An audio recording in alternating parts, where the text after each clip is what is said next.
All right, everybody, welcome back to Praetor Magic. My name is Seth Cross, of course, and this is Reflections of the Council. This is our live podcast that we host every Monday over on twitch.tv/Praetor Magic at 9 p.m. Eastern Time, in case you ever want to come join us. If you're watching this later on YouTube or listening out in, whatever your favorite podcast platform is. Wow, I still somehow almost managed to mess that up. As always, I'm joined by one of the other Praetors. Possibly not for... No, I'm just kidding. It's Phyrexian Walker. What's up, Phyrexian? Nothing much. Nothing It much. was a Monday. It was a full Monday. Almost Christmas. There's got to be a lot going on. Yeah, probably why it was a full Monday. You didn't get any crappy weather down there, did you? We weren't in school on Friday. Because of weather or just for what? Yeah, weather. Oh, okay. I know there were some schools in the area, some counties and whatnot, that were actually snowed out here. I'm in Virginia, so it was a little bit more farther up north in like the Maryland area because I'm right like 20 minutes outside of DC or south of DC. So yeah, there were people not coming to work or coming in late or blah blah blah blah blah because they couldn't get through snow, or like the weather conditions were just bad. So, but that's all behind us now because it's a nice, cool, crisp night. At least where I am, it's a very cool, crisp night where I am, and we're here. You excited, Phyrexian? Might as well be. There's no reason not to be excited. You excited to talk about what it is we're going to talk about today? Sure. I like talking about things. See, the joke here is that we don't know what we're talking about because we're bad at planning. Wait, yeah. We don't know what we're talking about? We know what we're going to start talking about, but we don't know what the topic is. What? Right? Like, that sounds wrong. You would think we'd be more professional having done this 53 times now? It sounds like you're probably just lying and we actually have a theme and you're just trying to make us seem better by saying we don't have a theme. Wouldn't that make us seem worse? Oh, you're trying to make it look like, oh, we're unprepared, and then we do it all flawlessly. Yeah, and then we do just something super fantastic and everyone's like, wow, they did that when they're unprepared? Shh, stop giving away the plan. Speaking of giving things away, like the plan, we're not really giving it away, but of course we are sponsored by our friends over at Addict Gaming, and you can kind of get a thank you for watching the content and enjoying the content if you head over there via our affiliate link down below. That helps support us, keeps the lights on around here, helps us put out more content, and we want to say thank you by allowing you to use our 10% off coupon code. I am tripping over my words really bad today. I am sorry. But yes, that is our 10% off coupon code, which is Praetor10, Praetor10. That'll get you 10% off your entire purchase. The holidays are literally right around the corner. They're literally a week and a few days away. If you haven't gotten something for your favorite gamer friend or people in your LGS or whatever, head on over there. They ship pretty quick, and you can save a little bit of money with our coupon code, and your friend gets a cool new playmat. I got a cool new playmat, not from Ink Gaming, but from some other cool people who help us. You wanna guess what playmat I got for Phyrexian? No. Wow, you're just no fun. I'm trying. So New Dark saying audio is fine, but the video is frozen. I can't do anything about anything. We've been having I do want to apologize. The past couple of episodes are probably going to sound really funky. Hopefully New Dark saying that the audio seems fine today. I don't know what's going on. I'm going to probably have to call my ISP and figure out why our connection is being really wonky. It actually caused issues with one of our Commander Online videos, and I'm a little upset about it because I now have to basically re-record the entire audio because it is horrible to listen to. So I am going to try to work on that. I'm going to try to get that fixed. I do apologize for it in the two videos. I didn't want to miss those videos because the conversation was pretty good in both of them. So I'm hoping you guys could just, forgive us a little bit. But hopefully the video unfreezes enough for me to show you guys that this past weekend, Danny and I took the kids to Manifest DC, because again, we're 20-30 minutes right outside of DC, and my buddy Don, who is the guy who runs EDA Trek, which I write for, came and presented us with a couple of these. Oh, these are the EDH Rec new playmats that they're working with.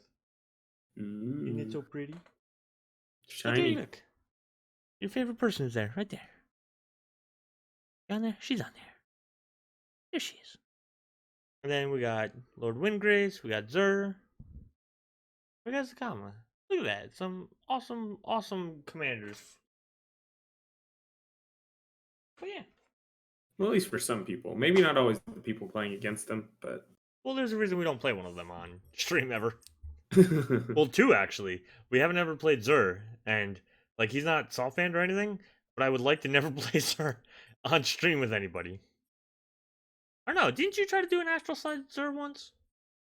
No. Not even That in is one 3DH? thing I've never done. I haven't even played Zur in 3DH now. I don't even know if he's affordable in 3DH. So for this week's opening segment of Kill on Site, we've done a whole bunch of different Kill on Site things, and obviously it's gonna get a little bit repetitive if we don't try to do new things.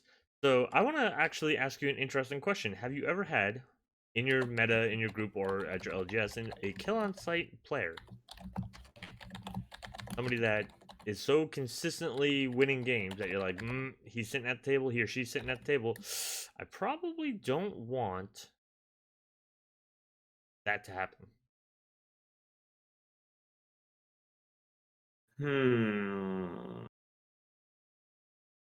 What? It's you in our group. That's I mean, that's what I was gonna say. In any play group I've played in, it's always me. So I the correct can't say answer. someone else's name because I'm the name. It's just not fair. I think you set me up for this. I don't know. I kind of thought about it like as I was getting ready for the stream because I needed a topic, and I was like, I don't want to single them out, but on the other hand, I usually do single them out for something, so it's gonna at least be funny. Yeah, I mean, I guess. Well, like back in my collegiate days. Collegiate days. All right, there we go. Yeah, back in the late 2000s, not before we hit 2010, 11. Okay. I played a lot like with the group on campus Mm-hmm. at my alma mater, UNC Asheville. But played a lot there, and then there was this one guy who, I mean, most of us were just bringing like janky decks. We weren't bringing like our standard level decks. We weren't bringing like competitive decks to play. Mm-hmm. Like I'd go to Hillside Games in Asheville and I'd play standard and I'd play stuff, but I didn't bring those decks as a group because most people were just playing on a budget. They weren't trying to build the best deck. They were trying to do cool, weird things. Yeah. But there was one guy that he would bring his like super, high powered standard decks like Vampire Nocturnus vampires and nonsense like that, and Mono Red and Zendikar, and he'd just bring this stuff, um, you know, to play, and nobody had any fun playing with him because of it. And I just started bringing decks that just to intentionally hose his decks that he was playing. It's like bring the worst possible matchup for what deck I figured he was going to bring, and Ooh. just try to hose him. But So that it was was kind of the so that beginning guy, of but it was Phyrexian as more we it know was him. more just that guy was intentionally like he knew it. He was just intentionally playing way above the play level of the rest of the group because he just didn't care to build other decks. Yeah. It wasn't so much being a jerk as he just didn't want to put in the effort to build other decks. He was very much a net decker too, so he just picked Yeah, whatever the good best decks. thing was. Whatever the best thing was or whatever a very good thing was in the current format, and he just pay for it and build it. And I so mean, he was very much that. He wasn't a brewer. He was terrible at limited because he wasn't a brewer. But yeah.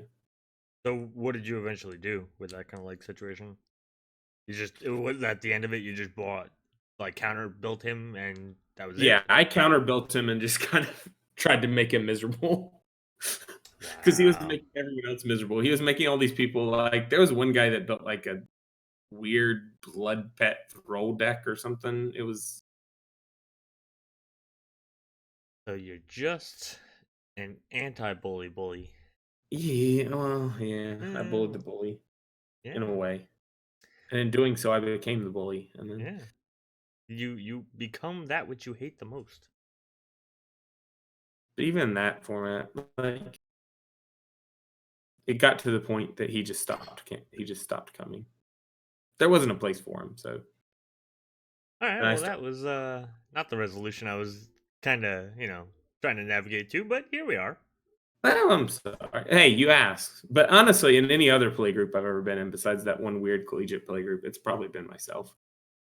I'm that person who tends to get targeted because I build powerful decks that perform pretty well consistently, and At yeah. Laplani with Annihilator, and that's it. Hey, you know what? It doesn't have Annihilator anymore. Yeah, because Took it we away. threatened the kick yet. No, I'm just kidding. You probably should have after the way those two games went. Honestly, that was way better we than intended. I think in the second game we probably could have stood a chance, but the generous gift on the land was a little rough in Patrick's first MTGO game. Yeah, and his first MTGO show out in like ever. Yeah. Yeah. What about you? So I was gonna say Yeah. that I have been the player a little bit, but I think it's because a lot of the times I tend to teach people. So when you are teaching people, obviously You know for more than they do. yeah, like I understand the rules a little bit better and I know like the synergies and stuff like that. And like I especially when you start leading them into commander then I understand like the larger card pool more so than they do naturally. And after a certain point, like the first few times, you probably want to go easy on them because you want to walk them through things, you want to give them opportunities and everything, and you don't want to just like crush their spirits and blah blah blah, and just like hardcore play because then they're not gonna want to play, right? It's not fun to just get stomped on because you're new. Yeah.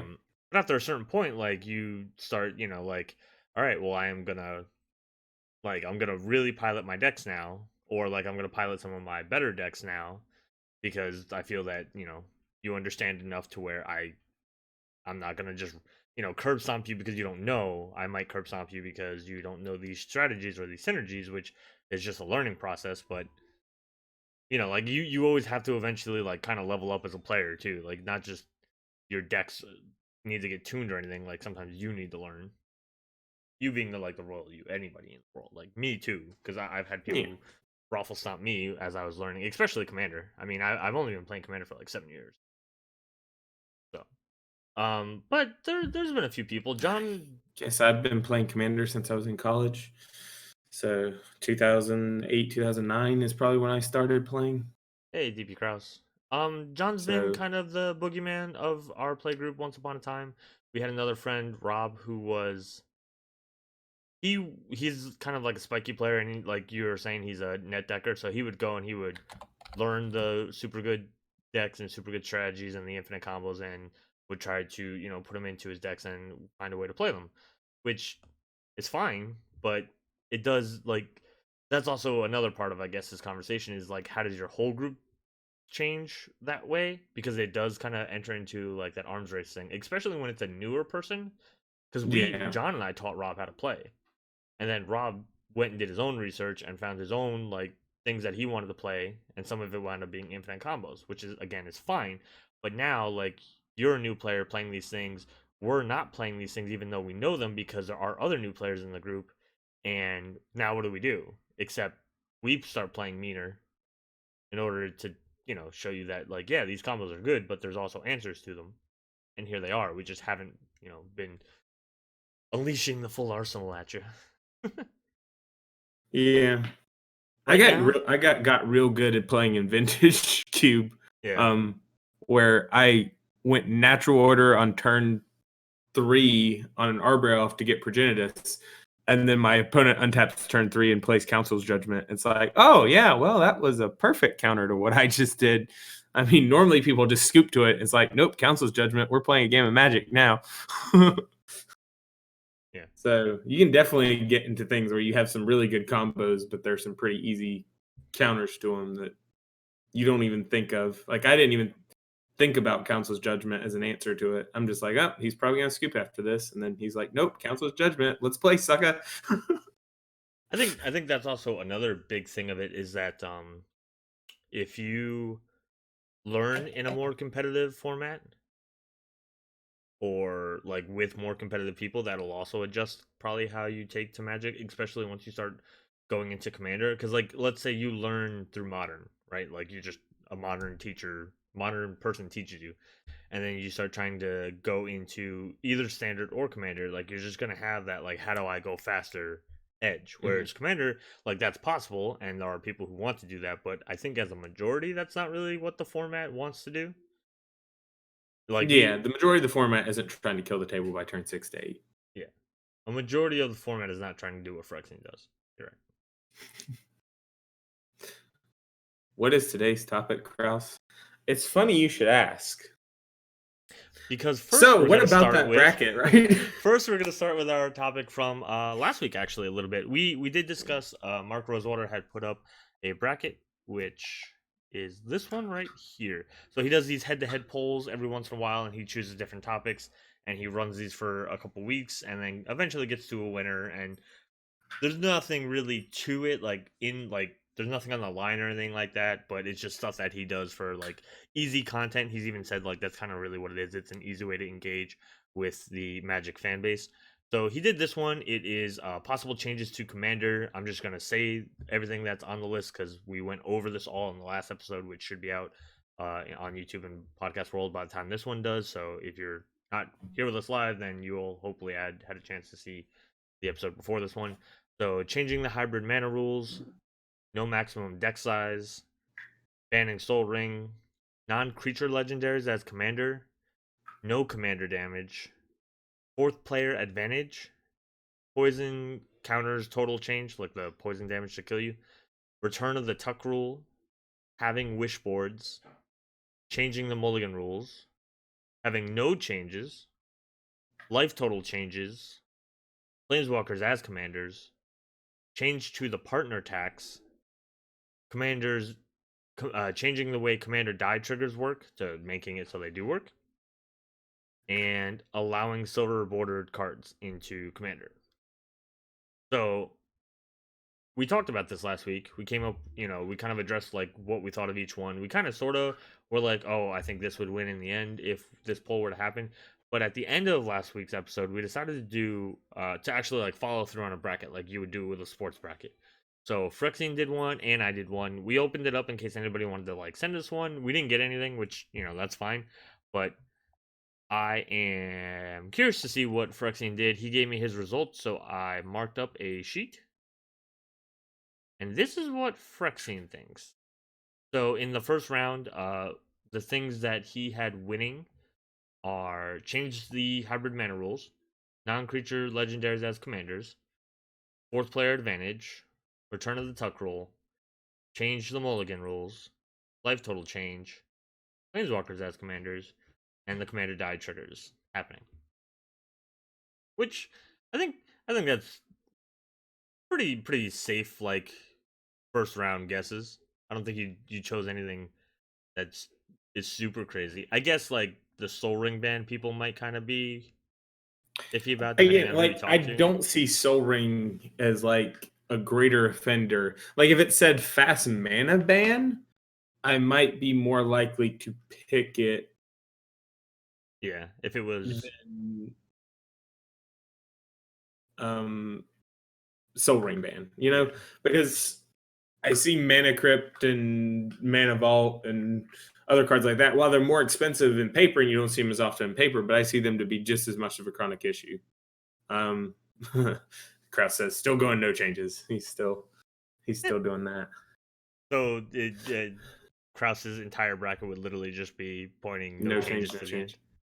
Yeah, I mean he just takes no change to the end.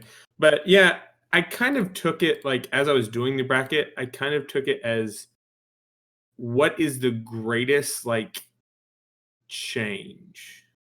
Yeah.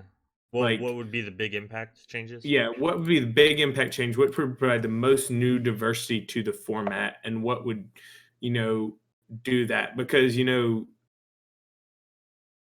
formats, pretty much anything, but in Magic in particular, stagnation is bad. Yeah. So what gives us the most new diversity? What gives us the most new things to play around with in Commander? And that's why, unfortunately, even though I have not been a giant proponent of this, as you kind of see in this bracket you marked up, I did have Planeswalkers as commanders, making it all the way to the end because I think both playing Planeswalkers as commanders and non-creature legendaries as commanders does give the most new diversity to the format, as having that much more access to that many more cards to put in the command zone.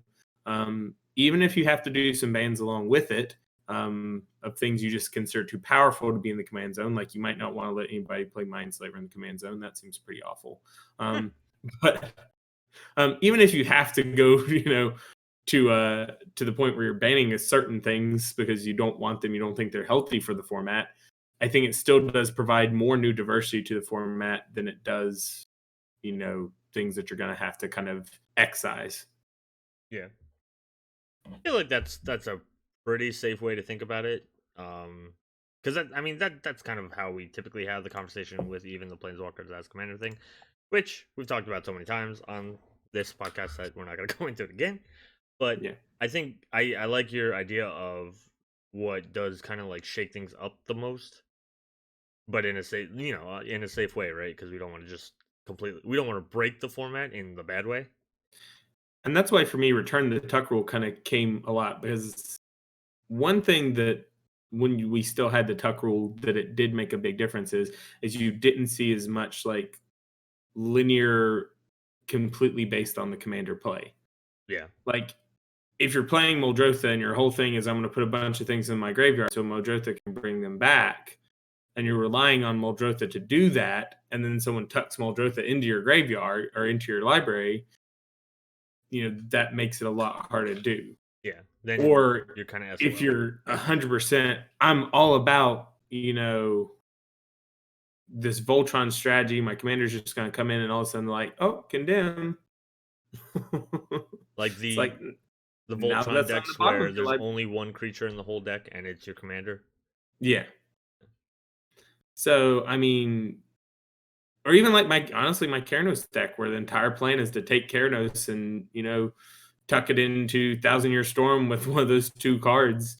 Um, and then there it is. And if you tuck Keranos away in my deck, that strategy's kind of gone. So, I mean, the deck can still win without it, but it does become harder and the deck's not functioning the way it's intended to.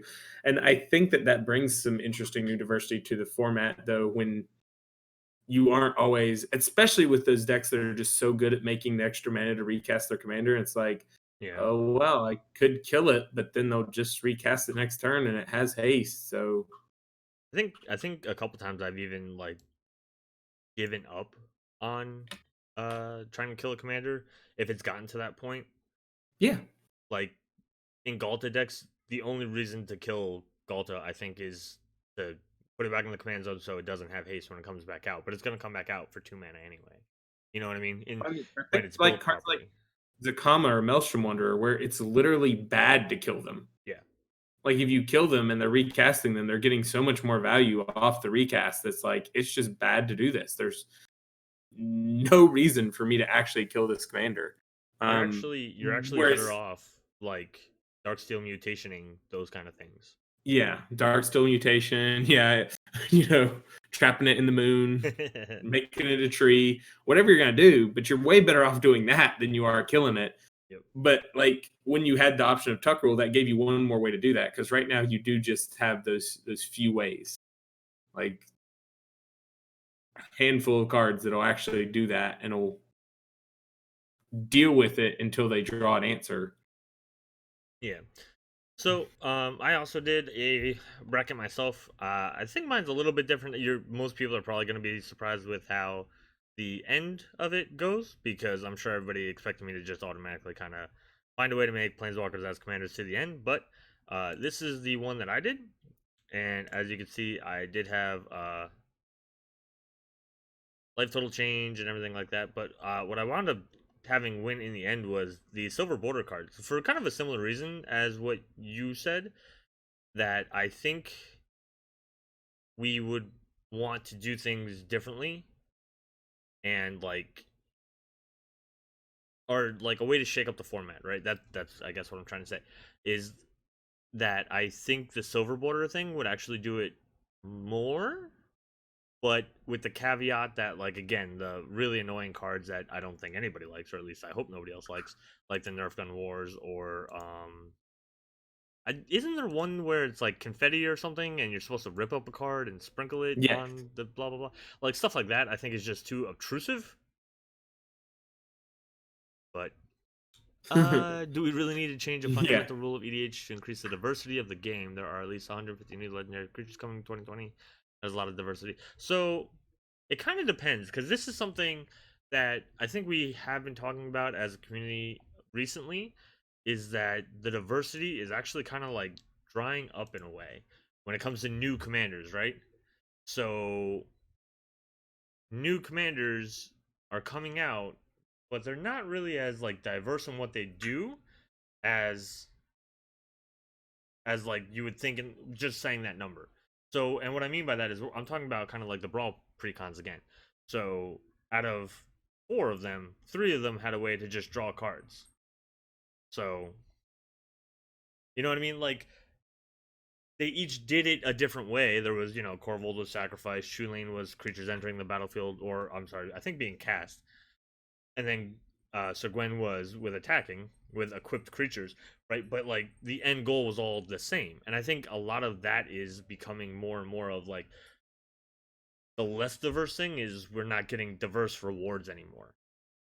Yeah. And I think just in general, like we're getting to a point where yeah, I can print another Flicker commander, but is it going to be better than the Flicker commanders we already have in like Brago and Rune and you know cards like that? So I can print another card that does the same thing. I can print another recursion commander, but is it going to be as good as Marin or Yeah. Muldrotha? I Or mean, I can print another, you can print these commanders, but if they aren't better than something yeah. else, and you Or you can say people want to play their favorite characters, but New Dark Cloud, and I get that, but a lot of their favorite characters already have cards. or like let's look at the other end of the spectrum in like that same kind of thing of I can print more of the thing. You eventually do push out the older like originals of the format, because if they print something that's a super good Flicker commander, then why do people keep playing Brago or Rune if it's better That's than true. those? You know what I mean? Like a lot of people thought Tulane was going to be like kind of like the replacement for Rune, because it also ramps you. I mean, I think it was you and I who had a conversation about Corvold was basically like as good or better of a lands commander than Lord Windgrace is, or like you could basically put Corvold in the command zone of your Lord Windgrace deck, and it would still run like almost the exact same way, except you would have an attacking commander as opposed to a planeswalker, Yeah, right? So like they're different commanders and they do different things, but they're so similar that you could slot like the you could result just, is nearly the same. Yeah, yeah, like if I could take this 99 and put it over there with that one card, then that to me is not diversity by printing new cards, in my opinion. I mean, yeah. look at how Dominaria happened, where we did get a huge amount of legendary creatures in that one set. We got what, 36? But how And many of those are actually seeing play as commanders? Yeah, yeah, like sure, even there, like, and this is another part of this conversation is you might get diverse effects, but are they going to be good? Or are they going to be like, if we push it too hard, it's going to break something. If we don't push it hard enough, nobody cares. Because like Rona, disciple of Gix, who who, I mean, she has some decks, I'm sure, but like not compare many. it to like Tatyova or something like that, or even Raf Capuchin. Raf Capuchin probably has more decks than Rona does. Giora, right? Like Giora exploded, and everybody was playing that for a little while.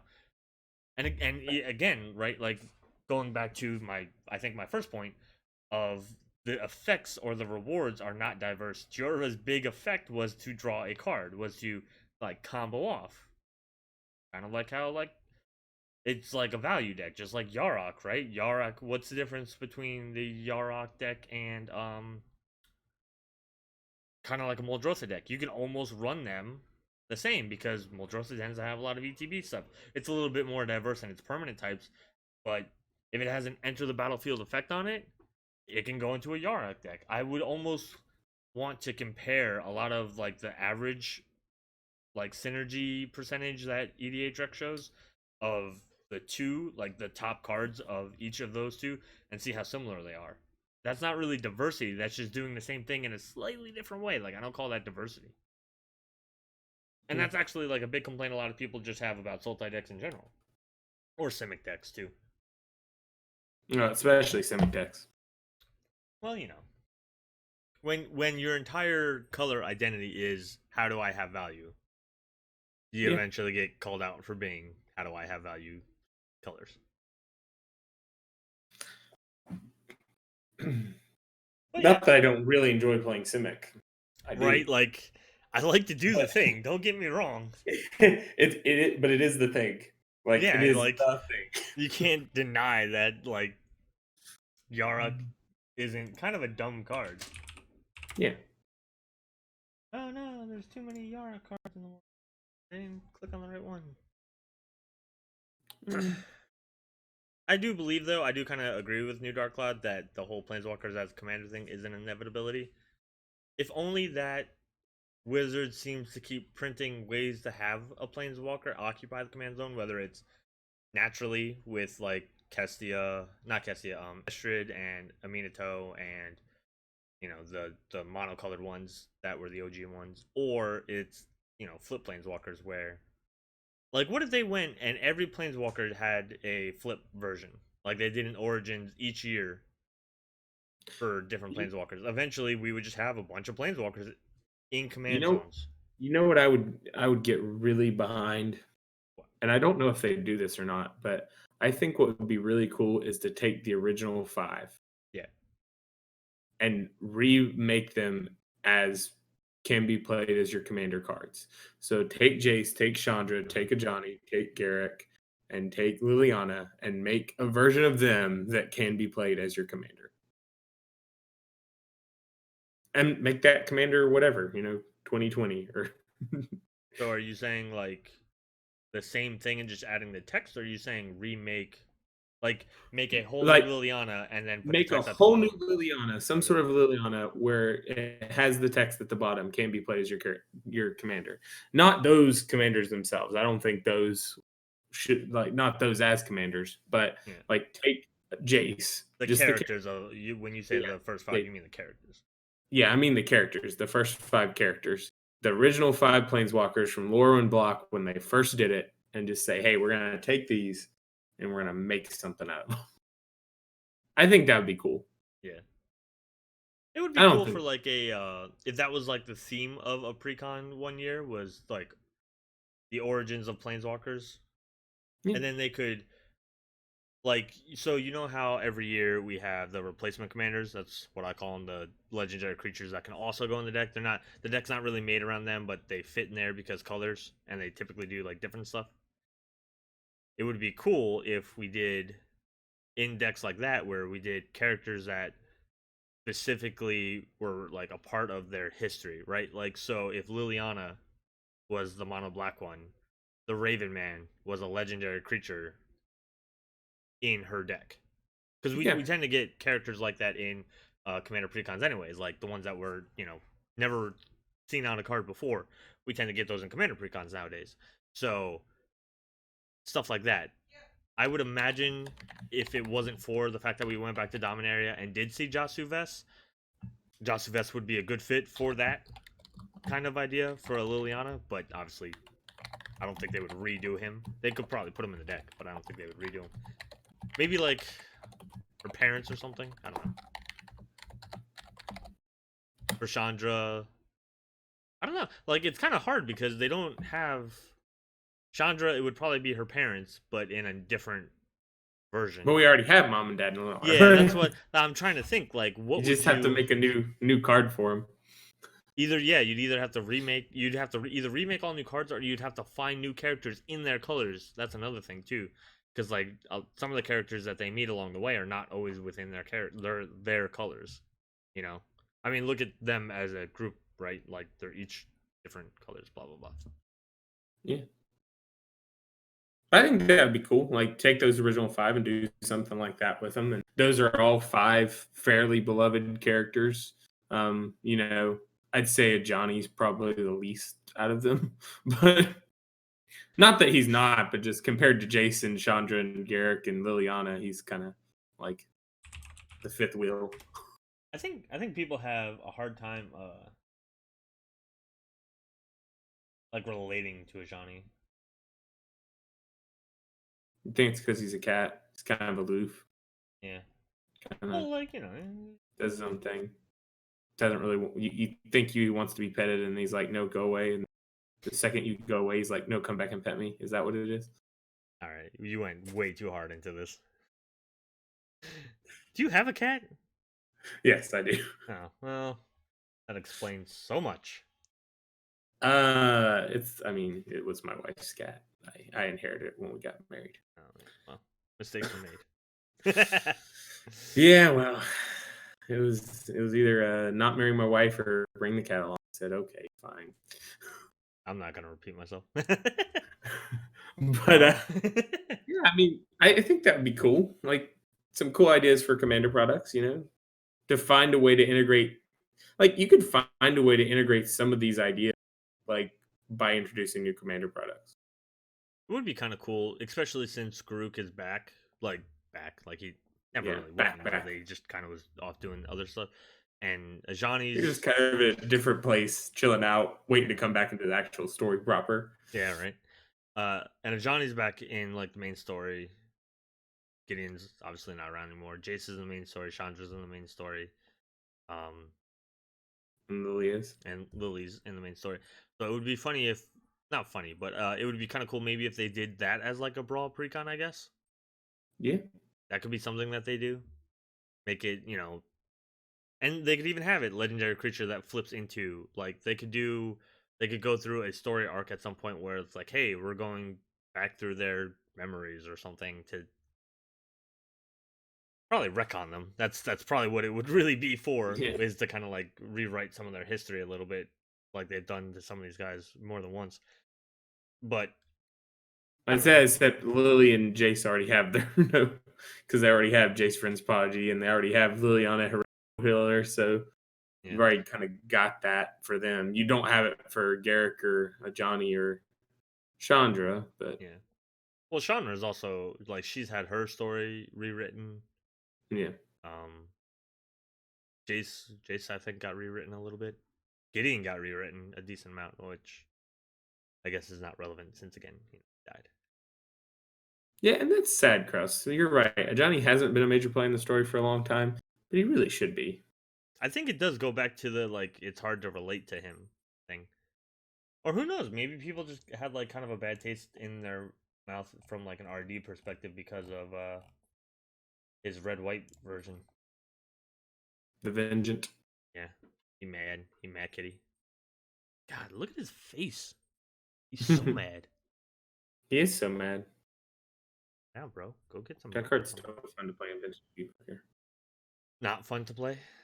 No, it's very fun to play. I don't think it is. Yeah, it is. I don't think it is. I mean, it's probably, a jerk card for jerks, as LE once said. I'm sorry. Apparently, you haven't been playing Vintage Cube. I mean, I don't really play vintage. Sounds like a jerk format for jerk. No, I'm just kidding. He's part of the Gatewatch now. He hasn't his oath like been since when? When did he do his oath? What's the Oath of a Johnny? That's Kaladesh. He's been Yeah. part of the Gatewatch for a while. He just didn't matter. he was off He's doing just been something kind of else. watching from the sidelines, like, not going to get too involved here. I know I made an oath and everything, but let's let you roll. Well, he disagreed with them going to a monk yet, remember? Yeah. He's like, no, this is stupid. You're all stupid if you go. And they're like, well, here we go to be stupid. And wasn't he right, though? I mean, yeah. The He's a wise, giant cat sage's person. cat man. Yeah, right? Yeah. See, this is a much better picture of him. First of all, let's talk about these cat abs. The Johnny Vengeance. No, on Oath of Ajani, look at these cat abs. Oh, The cat works out. of course he does. He's good looking when he's angry. All right, well, Why wouldn't he work out? look at that big kitty. uh, you know who else is I'm kind of disappointed is like he's part of the storyline, but he's also kind of like a bit player in the storyline, and it's kind of like really we don't really have a subject, Valdor. We're kind of just saying stuff. But Tezzeret, kind of become like the biggest. I don't even want to bring this one up because this is a good player. He's become such a like bit player in a lot of things. This is a good Planeswalker too, but it's a more recent one, so this coincides with what I'm trying to say. But like in all of War of the Spark, what did he do? He just kind of stood around. Yeah. I mean, he stood around and he guarded the bridge. Did he though? Because it didn't work out like that, and he kind of just pieced out. He's kind of been like not reworked, like they didn't change his history or anything, but he has kind of been adjusted into like this like wussy trying. He's like a wussy Starscream. For those of you who have ever enjoyed Transformers as a kid, he's Starscream now, You except think more so? wussy because he doesn't ever fight. He's screamed to Nicol Bolas's Megatron. Pretty much, except he never fights. Starscream would get into a fight and then get his ass And then handed run to away. him, Yeah. and then run away. Tezzeret's just like Tezzeret nah, just man. pieces out before the fight even starts. He's like, nah. It's not my thing. I like metal. That's pretty much as far as I go. And here I am. And it's like, but you were so cool once. Like he had his own little hidden society of people. What was it called? Crap, that's gonna bother me now. Jace was involved in it for a little while. It was the what was it? God damn. Alright, it's gonna bother me. But Hey, don't make fun of the cat abs, Valdor. Hey, do you got abs like that, cat? No, we were talking, Valdor, we were talking about like a proposed, like I kind of proposed the concept of making a commander product or a brawl product where you take the original 5 planeswalkers from Lorwyn block and remake them into can be played as commander cards. Because it was kind of based off New Dark making a comment about how everyone likes their characters and they want to be able to play their characters. I'm like, well, this is a way you could do that without the rules council actually having to decide, hey, we'll allow you to play anything you want as a commander. So this is idea. And then we were kind of brainstorming off that a little bit and talking about how we could really get into it and have them like add characters from their story or cards from their story and really just make theme decks based off of their history in doing it. So it's kind of what we were talking about, and that led us to a Johnny's kitty abs. I mean, well, we were talking about how Johnny's place in the story is lacking. Don't change my EDH. See, so this going back to I guess our original topic of the bracket and everything. I think my biggest concern is that everybody's response to like, especially when we had the Planeswalkers as commander, like big dramatic thing on Twitter, like a long time ago, being like 6 months ago. Everybody's biggest argument against it was, but the format's in such a good place now. Like we're seeing such good, the consortium. Thank you, Jesus. The format's in such a good place now. Why would you change it? Why don't you just let it grow? But my concern is that argument going on for too long leads to something that Phyrexian even said, which kind of makes me think he at least agrees with me on this concept of stagnation. Yeah. Anytime you become comfortable with this is how good it is and I don't want to rock the boat or change anything, that to me is a dangerous mindset. That means why would you ever change anything as long as the format is doing better today than it did yesterday? But what if you could make it do 10 times better than yesterday by changing something? That's always kind of my thought process when it comes to stuff like this. But I don't deal well with stagnation in general. Like when I was a kid, I remember like I used to change stuff in my room every other week. I partially joined the military because I wanted to move around every few years. like my first assignment, we were there for 6 years, and after like 3 years, I was like, it's time for me to go. So I had to move offices, and then I was there for like a year and a half, and then I had to move offices because I don't like doing the same thing forever and ever and ever and ever and ever. I don't like things just being like, oh, this is so good now. It's like, yeah, but okay, so we had success. Now what? It shouldn't be we've had success, everything stop. Like you should have a celebration period, and I feel like we've had that the past like 2 years, celebrating how much Commander's grown and everything like that. And now what? Like, what are we doing now? And I think even Wizards is kind of seeing that with the way they're changing the way they manufacture products for the format. Yeah, Yeah, we've had success with this product, with our making product for this format. Now, what do we do? And they're changing it in 2020. It, like a lot. Like there's gonna be Commander like boosters for crying out loud, which I think is a terrible idea, but it's at least something different. yeah, I agree. I think it's a horrible idea. Commander's a format where you purchase the cards you want as singles. You don't try to open a booster to get the cards you want. But it's a change, right? And Yeah, it is I'm a open to change. that. I don't think it's a good change, but it is a Yeah. change. And I I'm mean, fine with them. I honestly am fine with them trying and yeah, failing every now and again. yeah.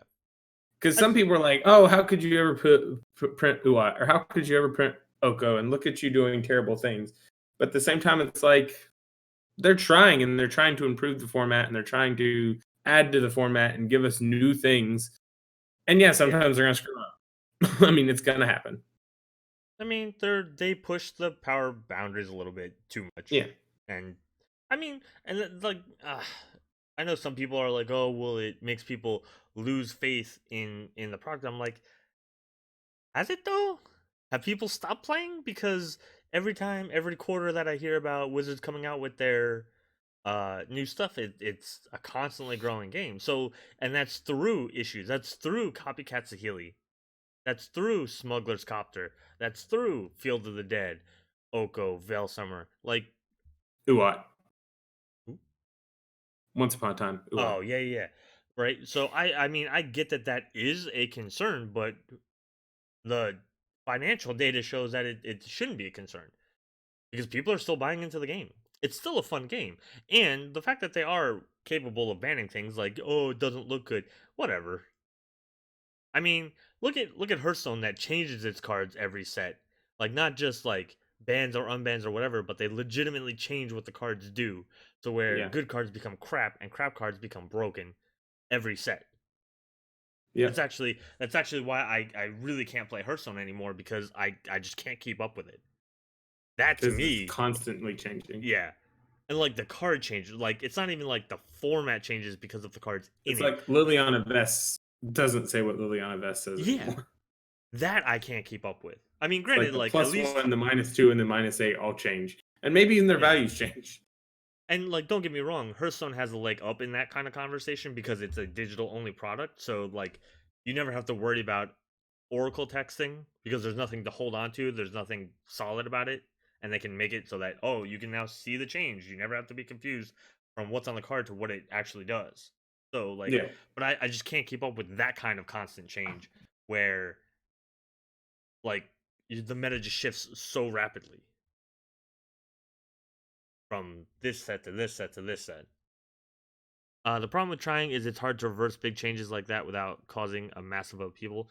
I mean, we suggested during the when the conversation was big, like why don't we do the Planeswalkers as commander during a holiday season, like we did with the silver bordered cards?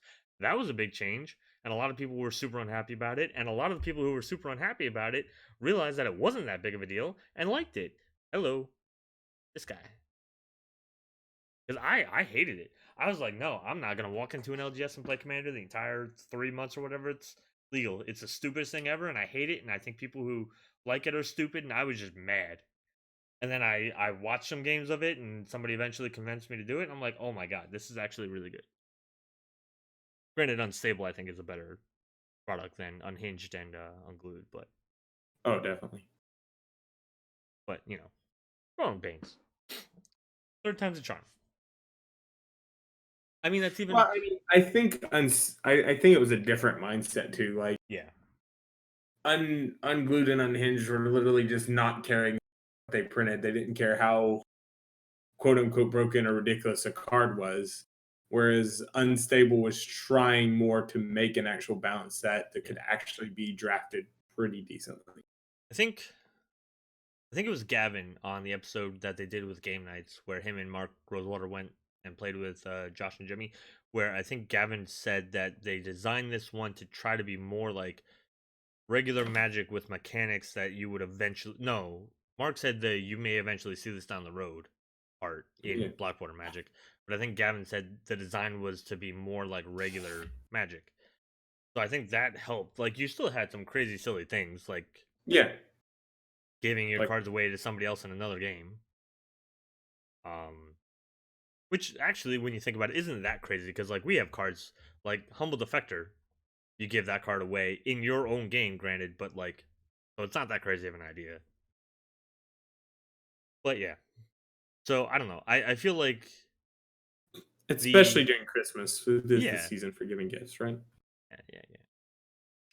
I feel like the stubbornness of the RC to try anything or to against trying anything, that's I think what upsets people the most. Like, hey, I really like this idea. I've tried it with my group. Will it work with everybody? No, of course not. You will have some jackasses who go and try to do broken stuff because you have stuff. You have people who do that in Commander. Now, look at Narset. I say because I know Valder's in chat. But no, seriously, like cards have had to get banned because they're stupid broken. If this rule changed out of the nearly 200 planeswalkers, do I think some would get banned or some supportive cards? Like, I still don't think doubling season would have to be banned. I think it would. I think it would be fine overall. But like, would stuff like that have to happen? Whatever, man. If you banned 10 cards in order to make 200 more commanders, that's not worth it.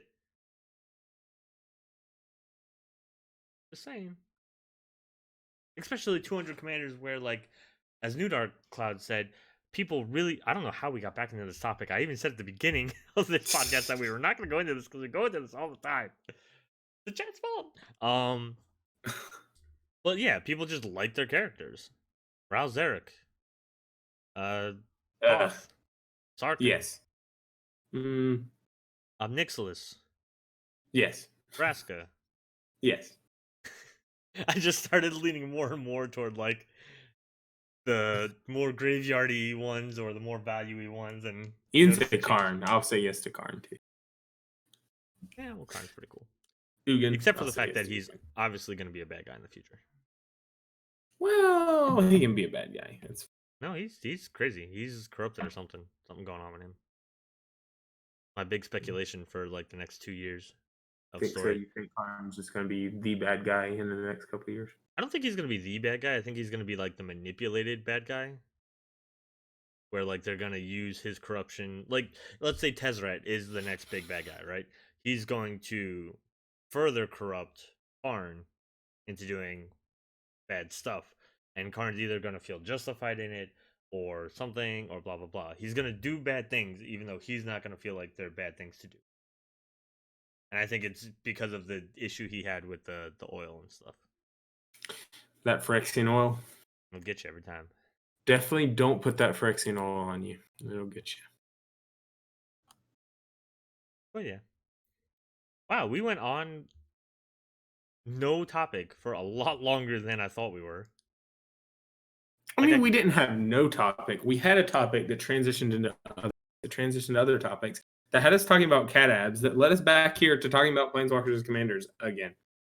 I think we should make the name of this episode something about cat abs.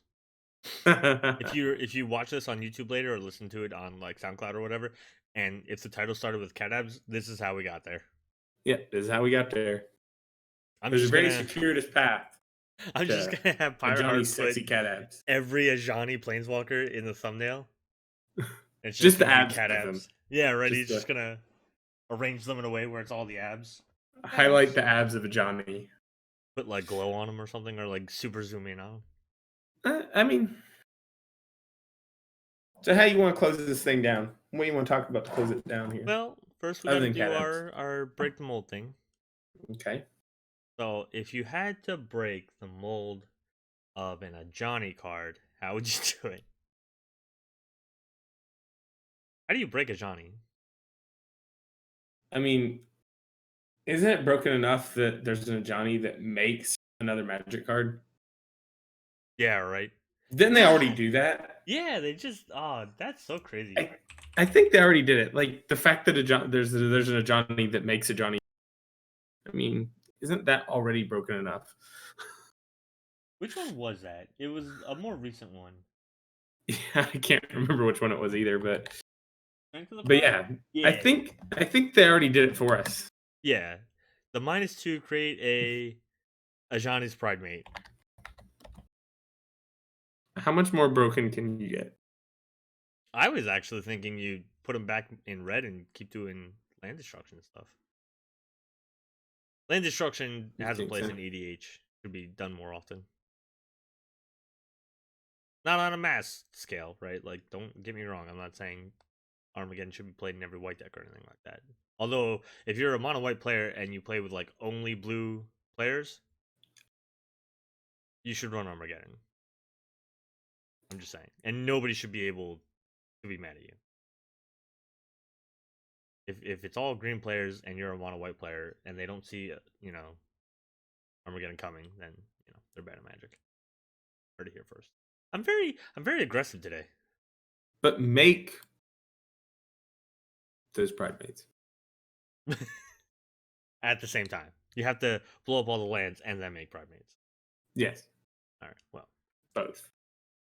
All right. There Game is life, no. make pride mates, blow up lands. That's the Ajani way. Oh, How man. about destroy lands equal to the number of cats you have in play? I don't know. He could put a lot of cats in. One of his ults is to make cats equal to the amount of life you have. Well, I know, but I'm saying if it was just on one of them, like, and it makes a Johnny Pride mates. What if his like minus was to make like as many cat tokens as creatures you already control, right? So if they weren't cats or whatever, it doesn't matter. You just make cats. And then his ult was blow up lands equal to the number of cats you have. But he's got to be white red again. He's got to go back to Boros. They can only blow up islands though, because cats knock over the cups of water. Think so? I mean, what's a cat gonna do to a tree or a mountain?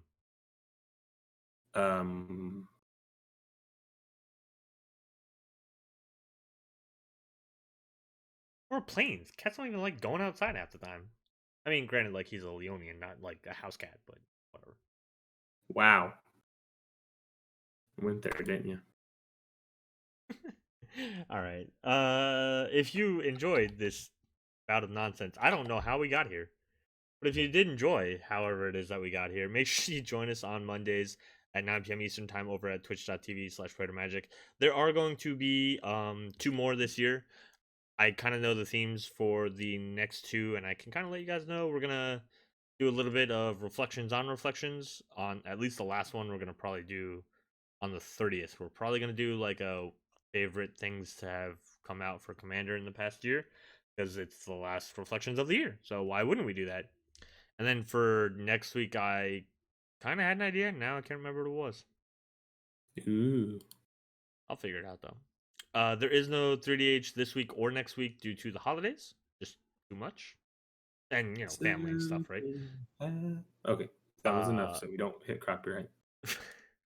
Saturday, there is a Commander Online. It is a very special Commander Online. It's going to be here at twitch.tv/Praetor Magic at 9 p.m. Eastern Time. Find a way to be here. It should be a good time. I'm just telling you. Phyrexian doesn't know how good of a time he's going to have, but I know how I good hope of I a have a time great he's going to have. time. I made your I deck do. today. Did you? Is it Yeah. sweet? I like it. Awesome. If you like it, I'm probably gonna like it. Just So- look at our custom commander cards here. Right. So it's one of those things where I've already figured that I'm gonna sneak peek for those of you who want to show up on Saturday. I'm going to be in the intro, unlike last time when I wasn't in the game, and I'm going to introduce each each person's deck and why I built it that way. Because I don't expect you guys to be able to talk about your deck because you didn't build it. That's right. So And I intend to look at it as little as possible before I play it. I just want to go into this as blind as possible. Well, so I'm going to tell you guys about your deck and the strategy and why I picked that strategy or that commander for you and etc. And like things that I may have tried and failed at or blah blah blah while making the decks. And yours, like I already have a disclaimer for because it's going to be so this is Phyrexian's commander and here's why it's okay. Oh. Not in a super bad way. It's just like the commander is going to have like a reputation preceded with it, and then it's gonna be like, but it's okay because of the way I built it. Because of just the way I built it. Okay. I built them to try to have a decent showing against each other, while not like directly countering each other or anything like crazy. Like there's everybody's strong against one of the other ones, but probably weak to one of the other ones too. So you'll find out. You'll find out on Saturday, like everybody else. Like everyone else, I'll find out on Saturday, but I'm excited. I'm ready for it. Twitch.tv/Praetor Magic, 9 p.m. Eastern Time this Saturday, the 21st. I'm almost as excited about that as playing a lot more Vintage Cube over the next week. Yeah, pretty soon, maybe early January, Phyrexian is going to be able to stream some vintage stuff. I just gotta just Vintage Cube, not vintage. I ain't made of money, but Vintage Cube, man.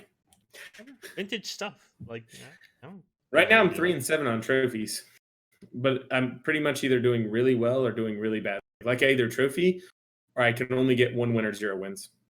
I even drafted a really sweet mono red deck that I thought would at least get 2 wins easily and maybe trophy. That went 1-2 just because of horrible matchups. Welcome to Magic. But all right, literally, guys. my third matchup was against another mono deck. Hey, what? See you Saturday. Oh, okay, bye. All right, guys. That's all we got for you. Make sure you join us in Discord. Follow us on Twitter, Twitch, Facebook, and Instagram. All of site.whatever/Praetor Magic. And that's all I got for you guys. So we'll see you next week. Or no, we'll see you on Saturday. Because you're going to be there. Because you're going to love it. Peace. Do it.